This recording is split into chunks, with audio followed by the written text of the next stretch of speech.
All right, 2022 first race video of the season. Let's get this going. This is the Kenosha Spring Training Series. This was the Masters 30 plus race, and I think we started with around 10 to 15 starters. Don't remember exactly how many. As you can see, what I usually do with these Kenosha races is just rip it straight from the start, with my intentions being if we can split the field on the first lap, that means that you're only racing against 4 or 5 guys instead of a field of 10 to 15. So while it might not seem like a lot, it increases your chance of getting a decent result pretty darn quickly. You can see the course up in the corner, super easy, 4-corner, pretty flat. The finishing straight is slightly uphill, the back half being slightly downhill, but there's not a whole lot to this course. I will say it is a heck of a lot better than the old course. Roads are super smooth, no big potholes or anything. Gutters are super rideable, which will come into play in this race, and I can assume races in the future. So you can see here, pretty much I tried to split the group. Nothing really happened. The whole group was able to kind of stick on, except for maybe 1 or 2 riders. And through this section, which was the headwind section, I didn't want to keep ripping it if everybody was just sitting on my wheel. Just doesn't make a whole lot of sense. This rider in front of me is, I believe, part of the Plus cycling team. It's a group of Polish riders, and they had 4 or 5 guys in this field. 3 of them will come into play here pretty quickly. So I just kind of let him sit on the front while I'm doing my recovery, just not wanting to put in any huge efforts. End of the first lap, Freddie here throws in an attack. Not that big of a deal though, because we're coming through this last section and it's a tailwind here, and so you don't have to put in a huge effort to catch this attack with the tailwind. You can kind of just maintain speed, sit in the draft, and just kind of float, which is exactly what I do, and it's what the rest of the field is doing behind us as well.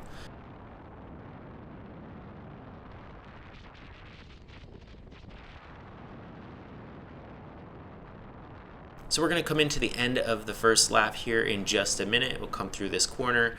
Slightly uphill kicker here, nothing too crazy. And now we've got the wind going from left to right, but it is pretty much a tailwind here. We're going to fast forward a little bit to the end of that finishing straight on the second lap, and what you're going to see in a minute here is the rider attack from the Plus cycling team. Now, I don't react right away because I know that rider, or I think that rider, is not a huge threat. Kind of waiting around, seeing if somebody else is going to chase, seeing if Freddie is going to make the effort here in the cross headwind to bridge across to that rider. He doesn't.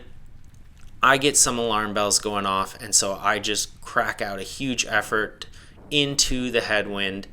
Not the smartest, but I kind of knew that if I didn't make this effort to try and get across to that rider, you can kind of see him way up there already. He came around us with a ton of speed, and we just kind of sat and watched him. So if I don't make this effort, there's 0 chance I ever get back up to him. But I look back, I see I'm dragging the entire field with me, which is a bad call. If I get up to this guy, drag the whole field with me, then they're just going to send more guys off, or more guys are going to attack. I'm going to be cooked. So you can see here, I start to slow my effort down, go a little bit easier. One thing I definitely should have done here is been on the opposite side of the road against that other curb, because that shuts the draft off for everybody and then puts them in the gutter, and they have to work just as hard as I was. So you can see here, speed comes down a little bit, not as much as it may have in the headwind section because we've got the tailwind here, but we're definitely not going fast enough to catch that rider that's off the front. And that's kind of all she wrote. That rider gets away. These Plus cycling guys do their job as teammates and slowed the group down enough so that he could get away. I was pretty frustrated by that because I knew that I should have either made that gap or been off the front with him. And so I decide for the rest of the race that I'm just going to attack a bunch and make the race hard and get some workout out of it instead of just sitting up and spinning around at 20 miles an hour. So you can see I crack a pretty big effort here. I notice that everyone is on my wheel still, so maybe not the smartest thing. But again, at this point, I'm just trying to get in a good workout, as there's no way that we're actually going to bring the rider back because there's no organization in the field and there's nobody willing to put in those huge efforts because, like I had mentioned, they don't want to get counterattacked and then dropped after they bridge up to the breakaway rider. I was happy though to have a couple other riders who kind of wanted to make things hard here. You'll see I pull off and our rider in dark blue here sends a pretty big attack. I'm happy about it because I want this race to be hard, right? I want it to be worth it and get something out of it. And so what ends up happening is I think he drops his chain and has to cut his effort short, and as you see, the rest of the group just kind of sits up. Coming around that next corner, again, we're just sitting up. This is the headwind section, so it wouldn't make sense for these guys to work particularly hard. And our friend in blue comes flying by with a pretty huge effort, which is cool. Again, I want the workout to be hard. I want to get something out of the race, so it's kind of nice. These 2+ riders do what they're supposed to do as teammates for the guy in the breakaway, and they chase this down. I am able to just kind of sit in the draft here. I know we're coming into the tailwind section, so I can carry a ton of speed. And ideally, if I'm going to counterattack, I want to do it as soon as we catch those 2 riders in front of us.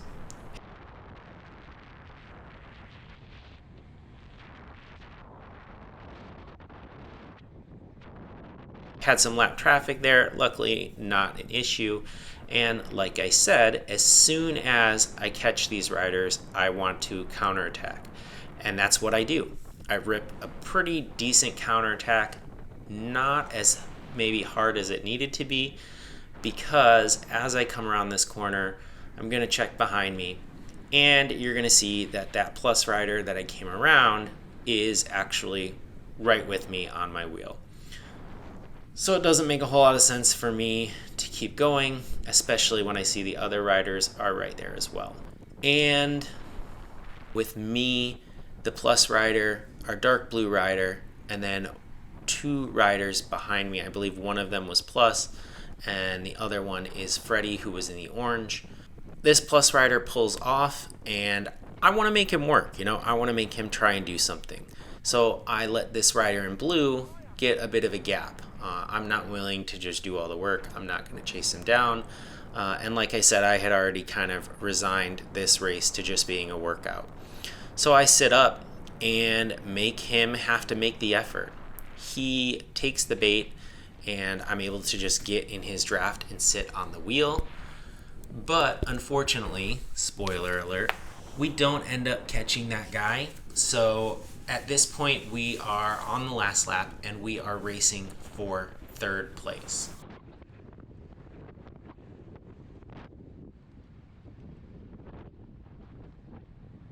Now, out of the riders that are left, I would probably consider myself the strongest of the 4 here, but I still want to try and set myself up decently for a sprint.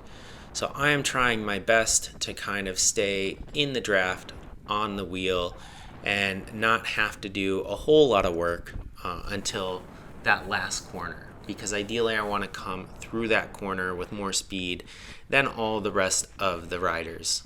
And so I'm making the plus rider work in the headwind and the crosswinds.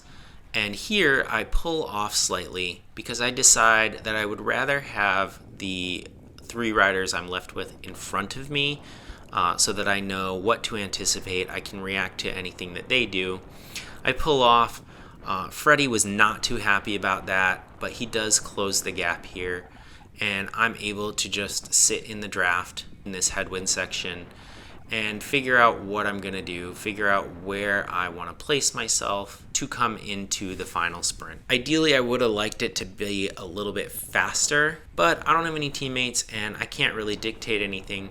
Freddie jumps here into corner 3, which sets things up great for me because these 2+ riders are going to chase him down.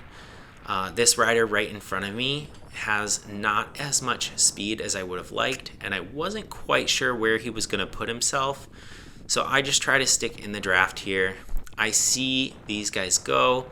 I know that I want to keep them in front of me and carry more speed than they do through this last corner. So I open up a little bit of a sprinter's gap and I cut inside here. And again, the wind is from the right to left and it's a tailwind. So ideally I would have gone against the curb, but my line choice and where I was positioning wise wasn't really an option. What ends up happening is I do carry more speed through that last corner than the other riders do.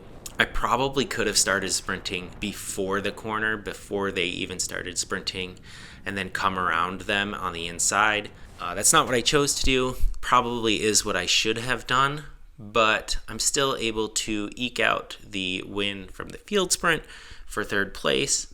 Overall, not a perfect race, not how I would have liked things to end, but still a podium result, which is great this early in the season. I hope you guys liked the video. Please make sure to click like and subscribe, and I'll see you next time.